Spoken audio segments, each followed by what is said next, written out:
يا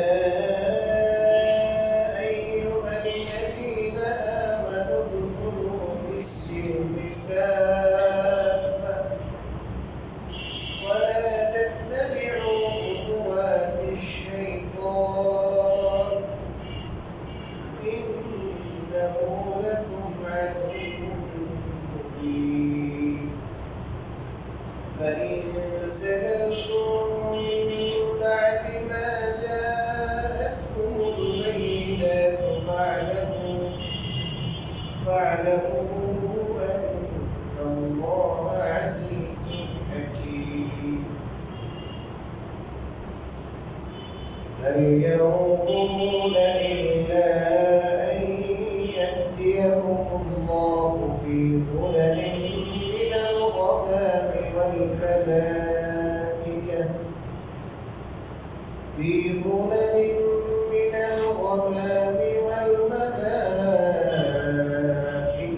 وقضي الأمر وإلى الله ترجع الأمور صدق الله العظيم সম্মানিত মুসলিয়ানে কেরাম আল্লাহ তাআলার শুকরিয়া আল্লাহ তাআলা আমাদেরকে প্রতি সপ্তাহে নেয় আজও পবিত্র কোরআনের সাপ্তাহিক তাফসীরের প্রতি মহান তৌফিক দান করেছেন আলহামদুলিল্লাহ। আমি আপনাদের সামনে আজকে সূরাতুল বাকারা 208, 9 এবং 210 আয়াত তেলাওয়াত করেছি। এই আয়াতগুলোতে আল্লাহ রাব্বুল আলামিন অত্যন্ত গুরুত্বপূর্ণ একটা মেসেজ দিয়েছেন। আমাদের জন্য বিশেষ করে বর্তমান সময়ে বর্তমান সমাজে খুবই প্রয়োজন। আমার তেলাওয়াতকৃত প্রথম আয়াতে আল্লাহ বলেন, ইয়া আইয়ুহাল্লাযীনা আমানু, হে ঈমানদারগণ। আল্লাহ ডাকতে বলেন, হে ওই সব লোক যারা ঈমান এনেছে। ঈমানদের পরিচয় দেয়, যারা ঈমান আনছো তাদেরকে বলে, তোমরা প্রবেশ করো ফিল ইসলাম, ইসলামের মধ্যে, কাফাতান মানে পুরোপুরি। তোমরা পুরোপুরি সম্পূর্ণভাবে সম্পূর্ণ ইসলামের মধ্যে কি প্রবেশ। ولا تتبعوا خطوات الشيطان, আর তোমরা অনুসরণ করো না খুতুওয়াত শয়তান, শয়তানের পদাঙ্ক। শয়তানের পদাঙ্ক অনুসরণ করো না। শয়তানের যে পদচিহ্ন আছে, শয়তানের পদচিহ্নের অনুসরণ তোমরা করো। আয়াতের তর্জমা। এবার আয়াতের দ্বারা উদ্দেশ্য কি, তাফসীর কি? আমরা তো জন্মসূত্রে মুসলমান, কালিমা একটা পড়ছি। কালিমাটাও বাংলাদেশের 15-16 কোটি মুসলমান আছে। অনেকের কালিমাটাই কি নাই, শুদ্ধ নেই। যখন আমরা যাই বিভিন্ন এলাকায়, কালিমাটাও বিশুদ্ধ বলতে পারি। যাই হোক, আল্লাহ এক মানে মুহাম্মদ রাসূলুল্লাহ সাল্লাল্লাহু আলাইহি ওয়াসাল্লামকে রাসূল বলে শেখায় মুসলমান। আল্লাহ রাব্বুল আলামিন এই জায়গায় যারাই ঈমান এনেছে তাদেরকে বলতেছে যে তোমরা পুরোপুরি ইসলামে প্রবেশ করো। অর্থাৎ তোমরা ইসলামের কিছু মানবে, কিছু মানবে না, এবং ইসলামের অর্থই হলো আল্লাহ রাব্বুল আলামিনের হুকুমের সামনে কোনো উচ্চবাচ্য ছাড়া বাধা হতে পারে। কোনো কি নাই, উচ্চবাচ্য নাই। এটা আছে না, চুলচালা করা, এটা ওইটা, আমার বুঝে আসতেছে না, মনের মধ্যে সন্দেহ সংশয়, আমার সমাজ এটা মানে না, একদমই কোনো কথা নেই, সম্পূর্ণ আল্লাহ বিধান আদেশ নিষেধের সামনে মাথা মতো আগে অন্তর্নত হওয়া লাগে। অন্তরের মধ্যে যদি কোনো ধরনের সন্দেহ সংখ্যা থাকে, উৎপত্তি থাকে অন্তরে, তাহলে এই ব্যক্তি কোনোদিন ইসলামের বিধানের সামনে কোনো চাপ ছাড়া নিজের থেকে নথি স্বীকার করে, কারণ এর ভিতরেই ইসলাম সম্পর্কে তাকিয়েছে উৎপত্তি সন্দেহ আছে। দুঃখজনক করে সত্য, বর্তমান বহু জেনারেল শিক্ষিত ভাইরা, বাস্তবতা হলো বিশেষ করে যে সমস্ত বেসরকারি ইউনিভার্সিটি আছে, এই সমস্ত ইউনিভার্সিটির অনেক ছেলে আধুনিক শিক্ষার মান অনেক ভালো দেখে আমরা দিয়ে দিতেছি, ওখানে লেখাপড়া করে দিনই পরিবেশ নাই, এমন এমন স্যারের কাছে পড়ে, এবং সাহচর্য পায়, ওখান থেকে তাদের ইসলামের ব্যাপারে বহু প্রশ্ন দেখা যায়। দিলের জানে এরা মুসলমান না, ইসলামের বহু বিষয়ে সামাজিক মুসলমানেরা, কি মুসলমান? সামাজিক মুসলমান। সামাজিক মুসলমান সমাজে মুসলমান হতে পারে, গরু খাওয়া মুসলমান হতে পারে, মুসলমানই করা মুসলমান হতে পারে, আদতে আল্লাহর কাছে কিন্তু মুসলমান নয়। আল্লাহর কাছে মুসলমান হওয়ার জন্য ইসলামের প্রমাণিত যত কথা আছে, প্রমাণিত বললাম মানে এই সমস্ত বিষয়ে প্রমাণিত কোরআনের আয়াত আছে, সহিহ হাদিসের দ্বারা প্রমাণিত আছে, এই প্রমাণিত সত্য কোরআনের দ্বারা, সহিহ হাদিসের দ্বারা। এমন সত্য কথাকে যদি কেউ কি অবিশ্বাস করে, বিশ্বাস করতে চায় না, অথবা অবিশ্বাস না বিশ্বাস না, মাঝামাঝি, এর ভিতরে কি আছে? সন্দেহ সংশয় আছে, এগুলো কোনোদিনও কিনা মুসলমান না। মনে রাখবেন, আজকে তো দিয়ে দিতেছে ছেলেপেলেদের কি অবস্থা জানেন? সম্পূর্ণ সিলেবাস হলো সেই ব্রিটিশের তৈরি করা সিলেবাস। আজকে আমরা এত আন্দোলন করছি, সরকারের কাছে এত দাবি দেওয়া জানাইলাম, ৯২% মুসলমানদের দেশে অন্তত ইসলামের বেসিক শিক্ষাটা বাধ্যতামূলক করা হোক। আরে আদৌ প্রাইমারি লেভেলও বাধ্যতামূলক করে নাই, উল্টা গানের শিক্ষক নিয়োগ দেওয়া হচ্ছে, গানের শিক্ষক নিয়োগ দেওয়া হচ্ছে। সরকারের বুঝে এমন টাকা, অঙ্ক, ইংরেজি, বাংলা, যেগুলোকে জাগতিক শিক্ষা বলা হয়, যে সমস্ত জাগতিক শিক্ষা এটার জন্য স্কুল করে, এই সমস্ত টিচাররা হাজার হাজার টিচার নাই, ফাঁকা হাজার হাজার টিচার নাই, অভাব শিক্ষকদের দিতে পারছে না। এমনকি নজর পড়ল এই বাংলাদেশের পরিস্থিতিতে ৯২% মুসলমানদের দেশে কি দিবে? গানের শিক্ষক দিবে। প্রজ্ঞাপন পাশ হয়ে যায়। আমাদের মুসলমানদের ইমানের কি অবস্থা? কতটুকু চেতনা আছে আজকে মুসলমানদের এই ধরনের প্রজ্ঞাপন জারি করে? এখন এই সরকারি ক্রেডিট ঠিকই আছে, এই সরকার তো খুব শক্তিশালী সরকার নয়।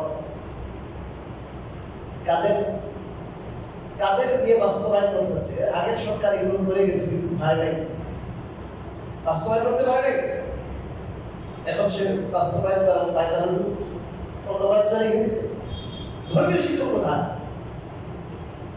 এই ধর্ম শিক্ষা যদি কমপক্ষে প্রাইমারি লেভেলে, সেকেন্ডারি প্রাইমারি লেভেলেও যদি বাধ্যতামূলক করা হতো, এই ছেলেগুলো এইভাবে সন্দিহান হতো না ইসলামের ব্যাপারে।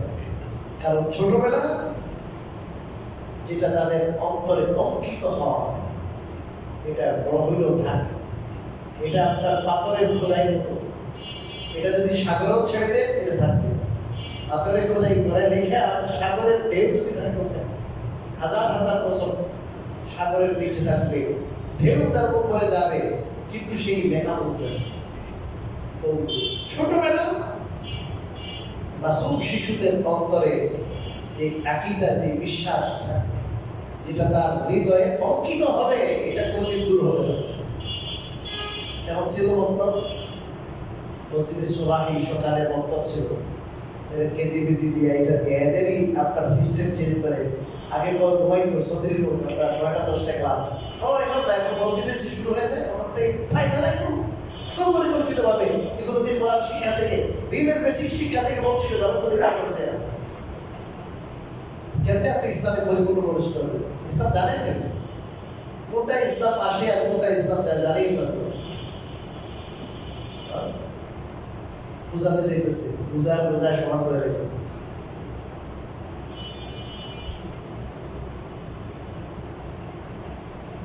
কথায় ইসলামের দাবি করলে ইসলাম হয়ে যাবে? ইসলামকে বুঝতে হবে। এই জন্য আল্লাহ বলছেন পরিপূর্ণ ইসলামে প্রবেশ করো। পরিপূর্ণের দুই অর্থ, পরিপূর্ণ ভাবে মানে তুমি কিছু প্রবেশ করলা কিছু না এমন না, একবারে তোমার মন দিলে জানে তোমার সমস্ত অঙ্গ প্রত্যঙ্গ সব কিছু নিয়ে। আর এটা হলো এই ইসলামটা, এই পরিপূর্ণ ইসলামে প্রবেশ করো। কিছু ইসলাম, কিছু মানলাম, কিছু মানলাম না, কিছু সমাজ, কিছু ইসলাম, কিছু পরিবার, কিছু দেশ, কিছু বহির্বিশ্ব, সব মিলে কিছু বিভাগকে মুসলমান। রহমান भी राजी रहे, रहमान राजी रहे, शैतान भी राजी। রহমান রাজি, শয়তান কি আমার কাহিনী কি? রহমান রাজি থাকুক, শয়তান রাজি থাকুক না ভাই। শয়তানকে রাজি করিয়ে রহমানকে রাজি করার কোনো ক্লিয়ার কাট। এখন ইসলাম পরিপূর্ণভাবে ইসলামে প্রবেশ করবেন, পরিপূর্ণ ইসলামে প্রবেশ করবেন, পরিপূর্ণ ইসলাম জানতে তো হবে, জানতে হবে। প্রথম হলো ইমানিয়াতে আসে, এতেকাদ, আকীদা, বিশ্বাস। আকীদা, কোন আকীদা বিশ্বাস পালন করলে মানুষ মুসলমান হয়, এগুলোর পক্ষ থেকে একটি আকীদা বিশ্বাস যদি না থাকে, কি থাকে না, মুসলমান থাকে। আর কতগুলো আকীদা বিশ্বাস আছে, এই সমস্ত আকীদা বিশ্বাস পোষণ করলে পরে মানুষ আহলুস সুন্নাত ওয়াল জামাতের অন্তর্ভুক্ত হয়, নাজাত প্রাপ্ত দলের অন্তর্ভুক্ত হয়। আর যদি এগুলোর মধ্যে থেকে কোনো একটা যদি পোষণ না করে, সে কাফের হয় না বটে, কিন্তু সে বাতিল হয়, গোমরাহ হয়, পথভ্রষ্ট হয়। সেই 73 দলের 72 দলের অন্তর্ভুক্ত হয়। একটি মাত্র দল সত্য অপথের প্রতীক, আর বাকি 72 দল কি গোমরাহ, সেই গোমরাহ অন্তর্ভুক্ত। এখন কোনগুলো কি, কোন আকীদা বিশ্বাসগুলো পোষণ করতে হবে আমাদের মুসলমান হওয়ার জন্য, আর কোন আকীদা বিশ্বাস পোষণ করতে হবে আহলুস সুন্নাত ওয়াল জামাতের জন্য, ওটা তোমাদের জানাই নেই, বোঝার দরকার নাই, শুধু চলতেছে।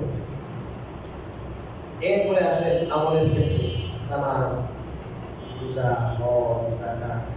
এরপরে আসে মামলা, ব্যবসা, লেনদেন, বিয়ে শাদী, আসে কত কিছু আছে। মানে জীবনের প্রত্যেকটা ক্ষেত্রে, প্রত্যেকটা ধাপে কি আছে, আল্লাহ তাআলা বিধান আছে, আল্লাহ তাআলার হুকুম আছে। এই পরিপূর্ণভাবে জীবনের প্রতিটা ধাপে, প্রতিটা ক্ষেত্রে পরিপূর্ণভাবে ইসলামকে মানতে হবে। আল্লাহ এটা বলছে। আপনি বিয়েতে গেছেন, বিয়েতে যাওয়ার পরে কি নাই? বিয়েতে যাওয়ার পরে ইসলাম নাই। হ্যাঁ, তো মসজিদে গেলে ইসলাম আছে, আর বিয়েতে গেলে কি নাই? ইসলাম নাই, শেষ। রাষ্ট্রে গেলে কি নাই? ইসলাম কোথায় গেলে নাই? রাষ্ট্রের মধ্যে রাষ্ট্র পরিচালনা গেলে ইসলাম নাই। ভাত খাইতে গেলে ইসলাম নাই, ঘুমাইতে গেলে ইসলাম নাই। হ্যাঁ, মসজিদে একটি 5 ওয়াক্ত নামাজ পড়লাম, কি হয়ে গেছে? কি হয়ে গেছে? ইসলাম হয়ে গেছে। এত সহজ না, এত সস্তা ইসলাম না। আল্লাহ বলছেন পরিপূর্ণ। আজকালকে মুসলমানদের বিয়েতে দেখেন, এটা কিন্তু হিন্দুর বিয়ে না, মুসলমানের বিয়ে পার্থক্য করা হবে। হিন্দুদের যত রসম রেওয়াজ ভারতে দেখেছি আমি, এই সবগুলো রসম রেওয়াজ এই মুসলমানদের, সবগুলো মুসলমানদের। এই বিয়ে কঠিন হয়ে গেছে, 25 বছর 30 বছর হয়ে যেতেছে, মাইয়ার বিয়ে দেওয়া যায়। সিরিয়াল 2টা-3টা মেয়ে ঘরে, এত এত সাজাই দিতে হবে, এই করতে হবে, সেই করতে হবে, এত কঠিন করে যাচ্ছে। ইসলাম আসলে সহজ জিনিস। ইসলাম কি জিনিস? সহজ জিনিস। কিন্তু ইসলাম কি করে বলছি আমরা? কঠিন করে বলেছি। আমার দিলে জানে প্রথমে আসতে হবে যে আমার আল্লাহর পক্ষ থেকে এইটা সাজেশন, এটাকে আমি কি করতে হবে, মানতে হবে, আমল করতে হবে, পালন করতে হবে। এখন যদি মনে করেন আমি নিজের থেকে একটা মানি, আল্লাহর একটা মানি, শরীয়ত একটা মানি, আর দুইটা মানি মনেরটা, তাহলে এই মিক্সার যেটা এটা আল্লাহ কবুল করবেন না। এই জন্য ভাই প্রথম হলো ইসলামকে জানা, আর দ্বিতীয় হলো আল্লাহর হুকুম যেগুলো আমরা জানবো এগুলোর সামনে পূর্ণভাবে আনুগত্য প্রকাশ করা, আনুগত্য প্রকাশ করে মানার কি করার চেষ্টা। يا أيها الذين آمنوا ادخلوا في السلم كافة। ইন্টারেস্টিং ব্যাপার হলো আল্লাহ রাব্বুল আলামিন এখানে ইসলামের কথাও বলেছেন, ঈমানের কথাও বলেছেন। মানে যারা ঈমানদার, তোমরা ঈমানের দাবি করো, তোমাদেরকে বলছি যে তোমরা পরিপূর্ণভাবে ইসলামের মধ্যে প্রবেশ করো। তার মানে যদি ঈমানের দাবি করো তাহলে এই কাজ করতে হবে, আর না হয় ঈমানের দাবি করা সহি হবে। আল্লাহর কাছে যাইয়া আপনার মুসলমান পরিচয় দিবেন, মুমিন পরিচয় দিবেন। এই জন্য আজকে বলেছিলাম বয়ান শেষ করতে পারি ইয়া আইয়ুহাল্লাযীনা আমানু, আল্লাহ বলেন হে ঈমানদারগণ, ডাকতেছেন কাদেরকে? ঈমানদারদেরকে। আবার কয় আমিন, তোমরা ঈমান আনো। আল্লাহ ডাক দিলেন ঈমানদারদেরকে, যার ঈমান আছে তারা তো ডাকছে। আবার কয় তোমরা কি আনো? ঈমান আনো। মানে মুখে কালিমা পড়েছো, ওটা বাস্তবায়ন করো, বাস্তবিক অর্থে, সঠিক অর্থে তোমরা ঈমানদার হয়ে যাও। শুধু যেন তোমার নামের মুসলমান, তোমার কলমে কাগজে মুসলমান, বাহ্যিক কিছু আচার অনুষ্ঠানে তুমি কি মুসলমান, এমন যেন পরিবারে কি বলবো, সমাজের লোকে কি বলবে, অমুকে কি বলবে, তমুকে কি বলবে না। অনেকে আছে, অনেক ভয় আছে, দাঁড়িয়ে রাখা এটা কিন্তু জরুরি, দাঁড়িয়ে রাখতে হবে। ও হুজুর দাঁড়িয়ে রাখলে মানুষের কি বলবো, বয়স অল্প, বয়সও হয় নাই, এই বড় বড় দাঁড়িয়ে রাখছে, কেমন কেমন লাগে। অনেকে বলে আল্লাহ মাফ করে, আমাদের মুসলমানদের মধ্যে আছে জঙ্গি জঙ্গি লাগে। আমি নিজের গানে শুনেছি, কি লাগে? জঙ্গি লাগে। আরে ভাই, এই দাড়ি তো সমস্ত নবীদের, কোন একজন নবী দাড়ি ছাটা ছিল না, দাড়ি জুতার ব্রাশের মতো কি ছিল না, হাফ ফুট কোয়ার্টার কি ছিল না দাড়ি। সমস্ত নবীদের দাড়ি পূর্ণ ছিল। আমাদের রাসূল সাল্লাল্লাহু আলাইহি ওয়াসাল্লামের দাড়ি পূর্ণ ছিল। হুজুর বলছেন আকুল জুহা, দাড়িকে তুমি ছেড়ে দাও, দাড়ি ছেড়ে দাও বলছেন। আপনার ভাই কেউ মাইন্ড করবে না, পরিপূর্ণ ইসলামের কথা আসছে না। আমি যদি না বলি আমরা হেদায়েত কেমনে হবে ভাই বলেন? তো বলতে হবে কথাটা। আমি কাউকে কোনো কটাক্ষ করার উদ্দেশ্য না। আপনারা যারা বলছেন আল্লাহর খাস মানুষ কিন্তু আপনারা, কারণ আল্লাহর খাস তৌফিক ছাড়া কিন্তু বুঝতে পারতেন না। কেন এই তো আপনার এলান দেওয়া হয়েছে, ম্যাক্সিমাম মানুষ কি হয়ে গেছে, চলে গেছে। আল্লাহ তাআলার বিশেষ রহমত আপনাদেরকে আছে, আপনাদের প্রতি মানে আমারও আন্তরিক দোয়া, সবসময় দোয়া করে যে আল্লাহ, আর আপনাদের জন্য আমাকে এতগুলো সময় দেখেন। আমি এখানে যেতে যেতে সেই মানে 12টার আগে ঘুমাইতে পারি, এবং পরে ক্লাস সকালে পরে অনেক কষ্ট। যাই 2-4 জন যদি কোরআন বুঝতো, আল্লাহ এই মেসেজগুলো বুঝে, এই জন্য মানে মনে কষ্ট নিবে না। আমি সবসময় জোয়াতেও বলি, কোনো কথা যদি একটু কঠিন হয় বলি ভাই কষ্ট নিবেন না, কারণ আসলে আমি চেষ্টা, আমার ব্যক্তিগত চেষ্টা হয় কোনো কথায় যেন কোনো মানুষ যেই হোক না কেন কষ্ট না, কাউকে অ্যাটাক করে আমাদের কথা উদ্দেশ্য আমাদের হেদায়েত দরকার, আমাদের সংশোধন দরকার। আচ্ছা, আরেকজনে আমাকে কি বলবে, আমাকে জঙ্গি বলবে, আরেকজনে বলবে যে কেমন লাগতেছে। এটা কোনো সাবজেক্ট হলো? আমাকে যে আল্লাহ সৃষ্টি করেছে, আমি যে আল্লাহ মাখলুক, আমি যে রাসূল সাল্লাল্লাহু আলাইহি ওয়াসাল্লামের উম্মাহ, তারা আমাকে ঘৃণা করে। আমি তাদের হুকুমের বাইরে চলে গেলাম, রাসূলের আদর্শের বাইরে চলে গেলাম। আমি রাজি করতেছি যে আমার কোনো কাজে আসবে না তাকে। দেখি আমি তো মুসলমান হলে, আমি যদি মুমিন হয়ে থাকি, আল্লাহতে বিশ্বাস করি, আল্লাহর প্রতি মহব্বত সবচেয়ে বেশি হতে হবে আমার। আমি আরেকজনের কারণে আমি কবরে আটকা পড়ে গেলে সে কি করবে? আমার রাসূল বলেছেন না লুহা ওয়াফিরুহা, দাড়ি পরিপূর্ণ করবো, বলছে পরিপূর্ণ। এক মুষ্টির আগে যদি কেউ দাড়ি কাটে, সে ইমাম আবু হানিফা, ইমাম শাফিঈ, ইমাম আহমদ, ইমাম মালিক, চার মাযহাব অনুযায়ী ফাসিক, সে ফাসিক। এক মুষ্টি দাড়ি, কোনো ইয়ে নাই, এক মুষ্টি দাড়ি রাখবে পুরাই চার। আব্দুল্লাহ বিন ওমর রাদিয়াল্লাহু তাআলা হজের সময় উনি এরকম ধরছেন, ধরে এখান থেকে আমাদের ওলামা একরাম বলেছে যে যারা যদি হয় পুষ্টি হয়, বুখারীতে হাদিস আছে, তাই কাটো। এর আগে না ওয়াফিরু বলছে দাড়ি পূর্ণ করো, পূর্ণ দাড়ি ছেড়ে দাও। আল্লাহ বলছে দাড়ি ছেড়ে দাও, চেষ্টা করো। ইসলামের প্রত্যেকটা বিষয় যেটা বুঝবো যে এটা ইসলাম, এটা আল্লাহর হুকুম, রাসূলের হুকুম, রাসূলের তরিকা, কসম কথা নেই।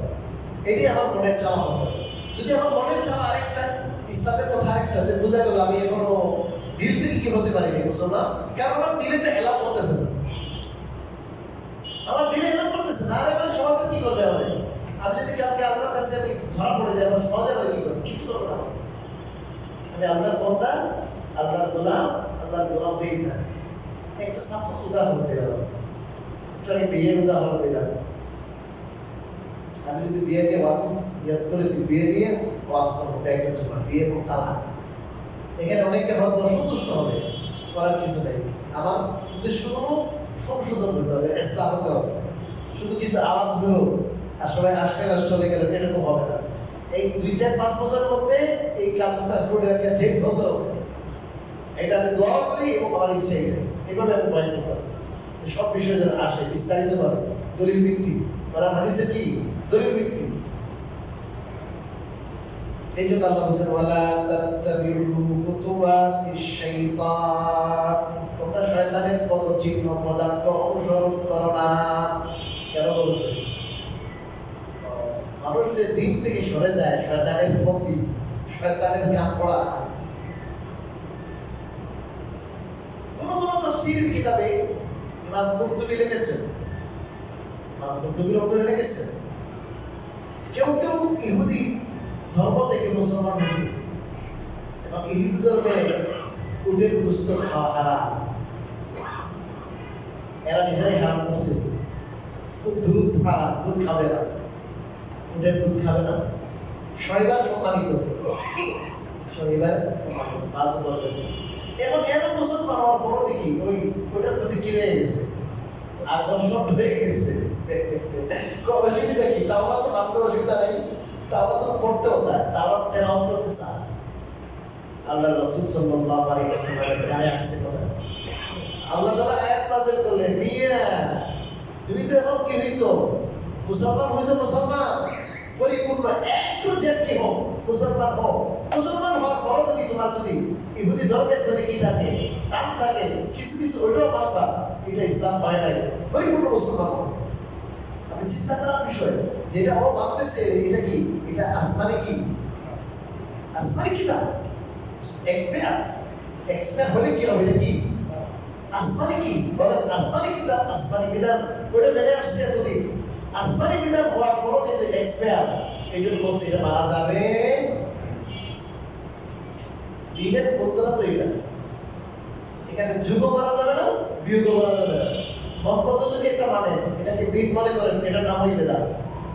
যে কোনো আকীদা, যে কোনো বিশ্বাস বা যে কোনো আমল, এটা দিন নয়। আপনার ভালো লাগছে, আপনার মনে চাইছে এটা ভালো, এটা করলে এটা বেদাত হয়। ঈদের দিন আপনি কি করলেন?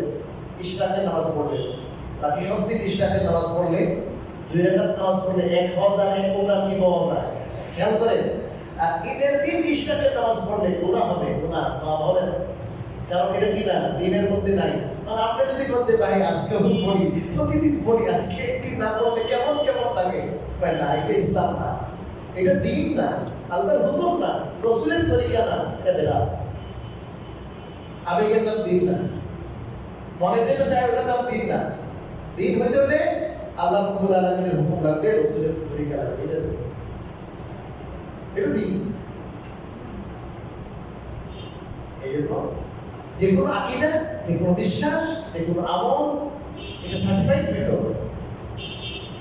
আর নিজের মন থেকে হইলে আমল করবেন, কিন্তু আল্লাহর পক্ষ থেকে কোনো যাজা পাওয়া যাবে না, বরং এটা আখিরাতে আপনার বেদাতি হিসাবে আপনি বলবেন বেদাতি, আল্লাহ রাসূলের সাথে কোনো সম্পর্ক নাই। কোনো সব হাউসে কাউসারের পানিও পান করা যাবে না, অথচ আমল করছে বেচারা, নামাজও করছে, সবই করছে, কিন্তু যেটা দিন না ওটাকে কি করছে, দিনের মধ্যে ঢুকেছে। এইটা অপরাধ, এই অপরাধের কারণে তোমাদের বেড়াও এখান থেকে সব এখান থেকে অজু করছে, বেটা সবাই করছে। এই জন্য এগুলো কিন্তু